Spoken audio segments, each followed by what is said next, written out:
ኢንኮንክሉሲቭ የምንለው ውጤት ምን ማለት ነው? አጠር አድርጌ ላስረዳችሁ።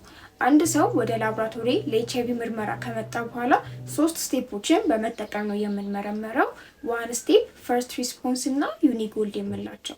ታዲያ በሆል ብለድ በደም ናሙና መሆን ይችላል፣ በፕላዝማ መሆን ይችላል፣ በሴረምም መሰራት ይችላል ማለት ነው። መጀመሪያ ላይ 1 ስቴፕ በሚባለው ስንሰራ እሱ ላይ ኔጌቲቭ ከሆነ ታካሚያችን ለኤችአይቪ ኔጌቲቭ ነው ማለት ነው።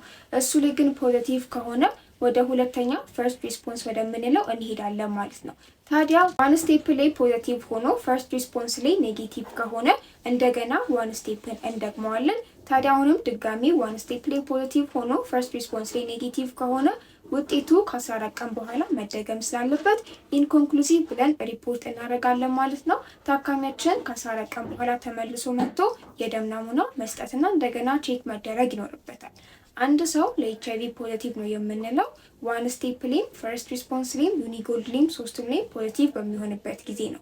እነዚህ 3 ነገሮች እንግዲህ ያስፈለጉት ስፔሲፊቲ እና ሴንሲቲቪቲ በምንላቸው ምክንያቶች ነው ማለት ነው። ሴንሲቲቪቲ ስንል ሰውነታችን ለቫይረሱ የሚያዘጋጀው አንቲቦዲ አለ። ከነዚህ አንቲቦዲዎች ጋር የሚቀራረቡ የሚመሳሰሉትን ሁሉ ዲቴክት የሚያደርግ ነው ማለት ነው። ብሮድ ነው የሚሆነው። ስፔሲፊክ ደግሞ ስንል ለኤችአይቪ ብቻ ስፔሲፊክ የሆኑ አንቲቦዲዎችን ዲቴክት የሚያደርግ ነው ማለት ነው። የመጀመሪያው 1 ስቴፕ ያለው ሴንሲቲቭ ነው። ምን ማለት ነው? ተቃራቢ የሆኑ አንቲቦዲዎችን ሁሉ ዲቴክት ያደርጋል። እዚህ ላይ ኔጌቲቭ ከሆናችሁ ኔጌቲቭ ነው የምትሆኑት። እዚህ ጋር ግን ፖዚቲቭ ከሆናችሁ ለኤችአይቪ ደግሞ ስፔሲፊክ የሆነ አንቲቦዲ ተመርቷል ወይስ አልተመረተም የሚለውን ቼክ ለማድረግ ሞር ስፔሲፊክ ደግሞ የሚሆኑት ፈርስት ስቴፕ እና ዩኒጎልድ ይሆናሉ ማለት ነው። በእነዚህ በ3ቱም ፖዚቲቭ ከሆናችሁ ፖዚቲቭ ውጤት ነው።